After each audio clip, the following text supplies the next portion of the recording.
इनका तो जमानत जब्त हो जाएगा इस बार। लागल लागल जुलनिया में धक्का बलम कलकत्ता गए। अब पत्रकार महोदय, ये वही मुख्यमंत्री है जब कहते थे कि पत्रकार तुमको मार देंगे, दो मुँह का नाच के गिर जाओगे। तो मूत्र को सूत्र कहने वाले लोग, डेमोक्रेसी को डर्मोकोलॉजी कहने वाले लोग, तो ऐसे लोगों को बिहार चाहेगी कि हमारा मुख्यमंत्री बने? बिल्कुल कभी नहीं चाहेगी। और बिहार को लूटने वाला यही परिवार है, लालटेन कंपनी। देखिए वो दौर याद है सबको, आप अपने गांव में पूछ लीजिएगा, आप भी बिहार से हैं। तो एक दौर था बिहार में जब डॉक्टर, इंजीनियर, ठेकेदार और इन सब से वसूली की जाती थी। अगर मान लो आप अगर इंजीनियर हो, डॉक्टर हो, ठेकेदार हो, तो फ़ोन आता, आपके पास फ़ोन आएगा कि भाई साहब, डॉक्टर साहब, इंजीनियर साहब, ठेकेदार जी 10 करोड़, 2 करोड़, 5 करोड़ भिजवा देना मुख्यमंत्री आवास में। इधर उधर नहीं, मुख्यमंत्री आवास में भिजवा देना, नहीं तो फिर आप जो है पटना का ऑक्सीजन नहीं ले पाओगे। अच्छा, तो वो दौर था। और आप जाते कहाँ कंप्लेन करने? थाने में जाते, आपकी सुनवाई नहीं होती, क्योंकि शासन प्रशासन लाचार थे, उनके हाथ बंधे हुए थे। कानून को इन लोगों ने खिलौना बना दिया था। डीएम, बड़े बड़े अधिकारियों से ये लोग जूता उठवाते थे, खैनी तंबाकू लगवाते थे ये लोग। ये वही लोग हैं। अभी भी कुछ दिन पहले एक वीडियो भी सामने तब देखा आपने तेज प्रताप यादव कैसे, सिपाही नाचो, नहीं नाचोगे तो सस्पेंड करवा देंगे।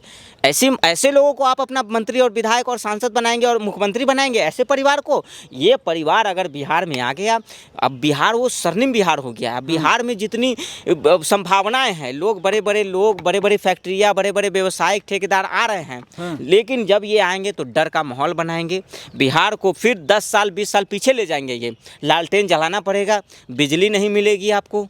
तो वो दौर अगर आपको देना है, बिहार के लोगों को देखना है, उस दौर से गुजरना है, तो आप लालटेन को वोट कर सकते हैं। लालटेन को वोट करेंगे, आपका भविष्य, आपके बच्चों का भविष्य, और बिहार 10 साल पीछे चला जाएगा। 10 साल पीछे चला जाएगा। कई एक सारे 3-4 पार्टियां जो है चुनावी मैदान में हैं। प्रशांत किशोर के तो जानते हो? हाँ बिल्कुल जानते हैं। तो क्या लग रहा है, प्रशांत किशोर भी लगातार रैलियां पर? देखिए प्रशांत किशोर कर रहे हैं रैलियां, ठीक है, लेकिन प्रशांत किशोर कभी ऐसे लोगों की तरह बेहूदे बयानबाजी नहीं करते हैं। कुंभ फालतू कुंभ है ये। देखिए हर किसी को चुनाव लड़ने का हक है, हर पार्टियां मैदान में आए, लेकिन प्रशांत किशोर की बातें जहाँ तक लोगों का है कि पलायन दूर करना है, ये करना है, ठीक है, लेकिन प्रशांत किशोर ऐसा ना हो कि केजरीवाल साबित हो जाए बिहार में। प्रशांत किशोर, हाँ, केजरीवाल भी यही कहे थे ना कि दिल्ली को लंदन पेरिस बनाएंगे, न गाड़ी लूंगा, न बंगला लूंगा, न घोड़ा लूंगा, कुछ नहीं लूंगा, आम आदमी बन के हवाई चप्पल पहनूंगा। और उस आदमी ने शीश महल बना लिया, यमुना घोटाला, डीटीसी घोटाला, जल घोटाला, क्या क्या घोटाला नहीं किया।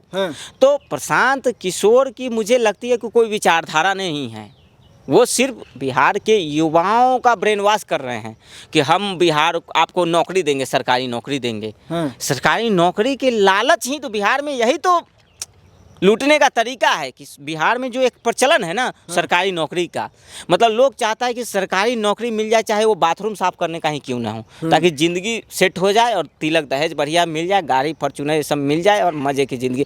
तो जब तक मेंटलिटी चेंज नहीं होगा ना कि सरकारी नौकरी के पीछे भाग रहे हैं जीवन भर, उसके लिए हम जो है कि बड़े बड़े ऑफर को ठुकरा रहे हैं, तो बिहार में यही लालच दिया जाता है सरकारी। सवाल है रतन जी, कहीं ना कहीं बहुत सारे लोगों के ऊपर आप वीडियो बना रखे हैं, क्या लग रहा है बिहार का अगला मुख्यमंत्री की चेहरा की बात की जाए तो कौन सबसे बेस्ट है? बिहार का मुख्यमंत्री एनडीए का चेहरा नीतीश कुमार। बिल्कुल, नीतीश कुमार ने हमारे परिवार को सुरक्षा दिया है, नीतीश कुमार ने हमारे महिलाओं को सुरक्षा दिया है, उन्होंने सम्मान दिया है, बिजली फ्री दिया, सड़क दिया, पानी दिया, सुशासन दिया, सुरक्षा दिया, व्यवस्था दिया, तो हम किसके ऊपर भरोसा करें? अगर इसके बाद, इतना होने के बाद भी अगर कोई लालटेन पे भरोसा करता है तो ये गद्दारी होगी। नीतीश कुमार ने अपने राजनीतिक कैरियर में, बता दीजिए नीतीश कुमार के ऊपर या एनडीए सरकार के ऊपर घोटाले का एक भी आरोप?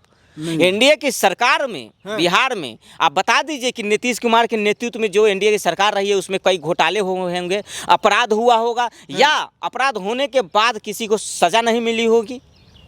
ऐसा नहीं होता है। और ना एनडीए की सरकार ना किसी को फंसाती है, ना किसी को बचाती है। एनडीए की सरकार में अपराधी मुख्यमंत्री आवास में नहीं छिपता है, लेकिन इनके सरकार में अपराधी मुख्यमंत्री आवास में रहता था। शहाबुद्दीन जैसे लोग जो दिन दहाड़े गोलियां, हत्याएं, जिंदा जला दिया था आदमी को, आपको भी याद होगा। लेकिन एनडीए की सरकार में आपको कभी सुना है कि किसी को जिंदा जला दिया गया? परसों का अभी 2-4 दिन पहले, हाँ 2-4, देखिए 2-4 दिन पहले जो घटना हुई है वो घटना बहुत गलत हुआ है और इस पे सभी लोगों ने विरोध किया है। एनडीए के यहाँ तक बड़े बड़े नेता चिराग पासवान मुख्यमंत्री जी ने सबका संज्ञान लिया है। और इस पे आप देख लीजिएगा, एक ही दो दिन में जो हत्यारे 4-5 जो हत्यारे हैं वो या तो एनकाउंटर में मारे जाएंगे या वो जेल में होंगे, वो बचेंगे नहीं या ना कोई बचाएगा। एनडीए के नेता यही है एनडीए की सरकार की कि ना हम फंसाते हैं ना बचाते हैं, और अपराधियों की तो कोई जगह नहीं है। सुशासन की सरकार में अपराधियों की जेल में जगह है या अपराधियों का एनकाउंटर होगा। गोपाल खेमका की हत्या में देखा था आपने, एनकाउंटर हुआ है उस अपराधी का, थाना अधिकारी सस्पेंड हुआ है, थाना अधिकारी लेट से पहुंचने के कारण सस्पेंड हुआ है। तो ये सुशासन की सरकार हुई। हत्या अगर वारदात होता है, सरकार एक्शन न ले तब उसके लिए सबका जिम्मेदार होती है। लेकिन ये एनडीए की सरकार में ये लालटेन वाला युग नहीं है कि लालटेन लेके आ रहे हैं, लालटेन लेके आ रहे हैं। अच्छा। क्योंकि इनके शासन काल में लालटेन ही सारे कांड करते थे, कांड और कुकर्म तो लालटेन ही करता था, लालटेन करता था। इनके विधायक रीतलाल यादव, इनके सांसद शहाबुद्दीन जैसे अपराधी, रीतलाल जैसे अपराधी, है ना, तो ऐसे लोग होते थे। तो उसमें क्या आपको न्याय मिलेगा? वहाँ तक कि डीएम सुरक्षा नहीं थे उस समय के दौर में, डीएम हो एसपी हो, इन लोगों से खैनी मलवाया जाता था। लालू जी इनसे खैनी मलवाते थे, जूता उठवाते थे। तो ऐसा मुख्यमंत्री आपको चाहिए? जो मुख्यमंत्री चारा घोटाला के आरोप में जेल गया तो अपनी अनपढ़ अंगूठा छाप बीवी को जो है कि मुख्यमंत्री बना दिया। जिस राबड़ी देवी को ये मालूम नहीं था कि सचिवालय जाना है कि शौचालय जाना है। अच्छा। हाँ, ऐसे लोगों को मुख्यमंत्री बनाएंगे। इन्हीं के कारण बिहार का नाम अगर खराब हुआ है, बिहार को अगर किसी ने गाली दिलवाने का काम किया है तो ये लालू फैमिली और लालटेन कंपनी ने।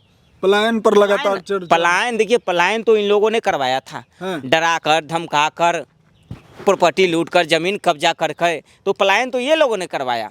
पलायन किसको कहते हैं कि जब सरकार में आपको कोई जान से मारने की धमकी दे रहा है, आपकी जमीन जायदाद कब्जा कर रहा है, आप असुरक्षित महसूस कर रहे हैं, उसको छोड़ के आप किसी दूसरे राज्य भाग गए, किसी दूसरे देश भाग गए, वो पलायन होता है। अगर मैं बिहार से पढ़ लिख के अगर दूसरे राज्य में नौकरी करने जाता हूँ तो इसको पलायन नहीं कहते हैं।